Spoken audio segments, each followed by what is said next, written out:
I want to be held. I really deeply want to be held in a physical sense by other people, and in like a broader sense of all the different parts of me being seen and accepted and allowed.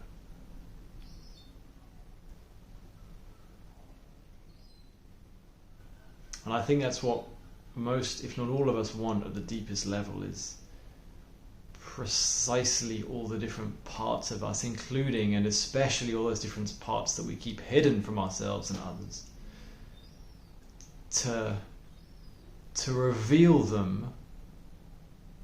And then, instead of there being that blow that we expect, instead of there being that rejection, there is instead acceptance and love. That's what we want. And that, when we get whiffs of it, the little breadcrumbs that we receive of that process are deeply transformative. And in this video, I'm just going to share the sounds of the seagulls, and along with the sounds of the seagulls, they're making their different parts heard very clearly. Share a couple of recent stories of parts of me that were seen and held, and in a way that I'd never experienced before. So that's going to be the topic of this video. And the takeaway is precisely that the power of finding those places in the world where the different parts of you can be revealed, and then feel at a gut level in your bones that they are accepted and that they are allowed, and that all these different parts of your beautiful humanity are okay to be here. And where you might be expecting that hammer blow of rejection to be cast out of the Garden of Eden, you're instead accepted. So I recently went to a festival called Butterfield because I wanted to get out of my comfort zone a little bit. I normally am a bit like, I can't be asked to socialise, I'll just like stay at home and get super enlightened or whatever. Which in reality turns into playing FIFA and just like staring at trees and stuff, which is fine. And when I went there, like my skin is super sensitive, get a lot of allergies because the grass pollen, my like eyelids are swelling up. I wasn't prepared for how cold it would be at night. We were having a heat wave, night freezing. I couldn't. My feet were like blocks of ice because I was out dancing in the dance tent, barefoot. Feet get turned into blocks of ice. Literally don't sleep a wink. The worst night of sleep of my life. I wake up like swollen eyelids. Like this bit here was getting like red and black. It was pretty sore. It wasn't. And then I'm sort of the next day. I'm just desperately trying to find somewhere to rest, taking medication. Feeling very sorry for myself. Everyone else is out having fun, and it's the first day of the festival, and I'm just incapacitated. And a long story short, there was a moment when I asked my friend for help, and he stepped up, and I could feel that anger in me and the sadness. And I asked him, because he's a strong dude. I was like, dude, just stand there.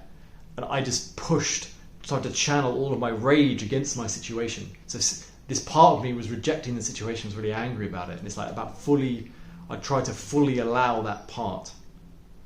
And just pushing and screaming and just yelling at myself, you stupid fucking dickhead, like, grr, grr, grr. Just channeling, pushing, trying to push that energy, letting this part just fully go for it, just let a rip of rejecting my situation in life. And feeling it as fully as I could, with my friend being that resource there for me. And he was precisely that person there, seeing it and accepting it and holding it.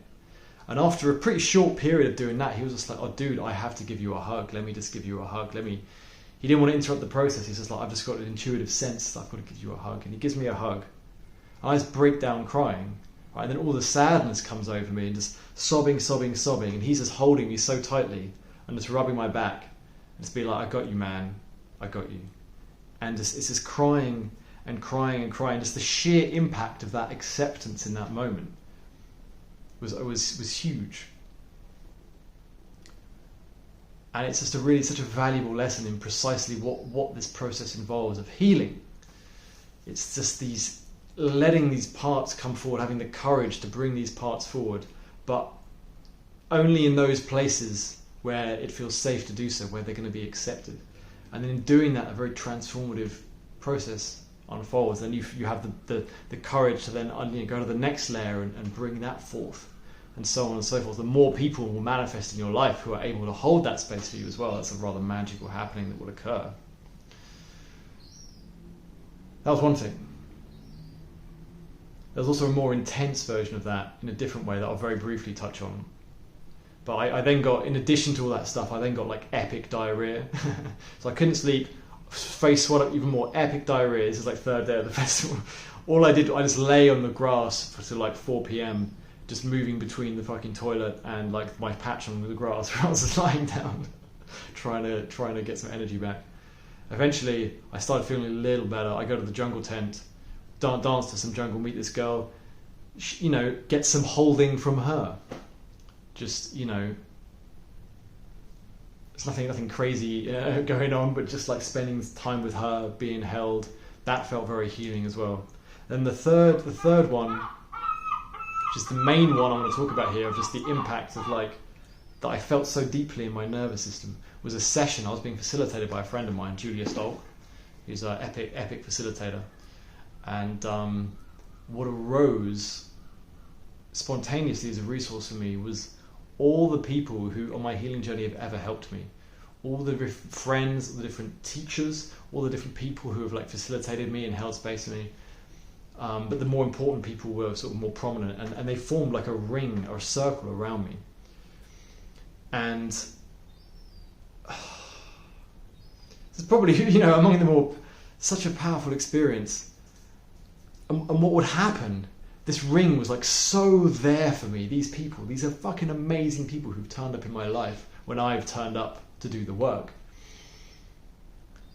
My system would keep testing them. It kept throwing stuff out. So at the beginning it starts saying, "Oh, I hate you, fuck off, get out of here." Telling to all these people, and it's like they just stood there, holding the space. And then it would start showing the most, but I'm so selfish. Look at me, how horrible I am. Look at all this stuff I've done. Look how much time I spent thinking about myself.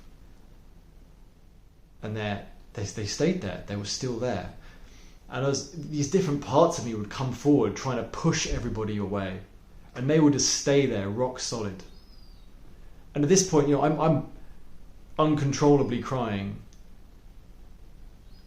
as just feeling this acceptance just on these deep levels, that I could put this stuff forward and they would just stand there and just still accept me, holding space, being there for me.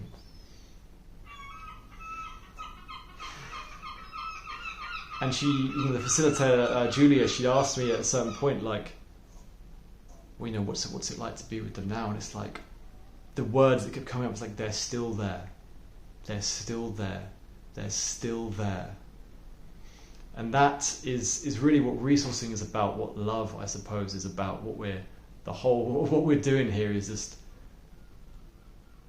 if it comes to being with a client, being facilitated on your own healing journey, almost this whole game is just having the courage to bring forth these different parts of ourselves, seeing if we can help others bring forth those parts of themselves, and creating that space in which we're still there.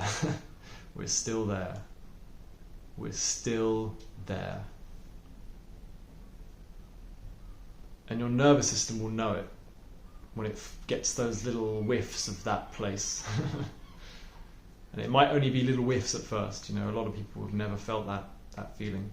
And I'd certainly never felt it to this depth before. It was really a huge, the somatic learning. It wasn't intellectual learning. It was just a deep felt sense of what love is. It's still there. You just do what you want to it, bring forth what you want, it's still there.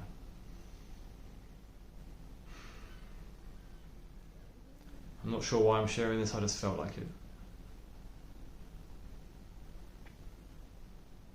Hopefully you got something out of it. Bye.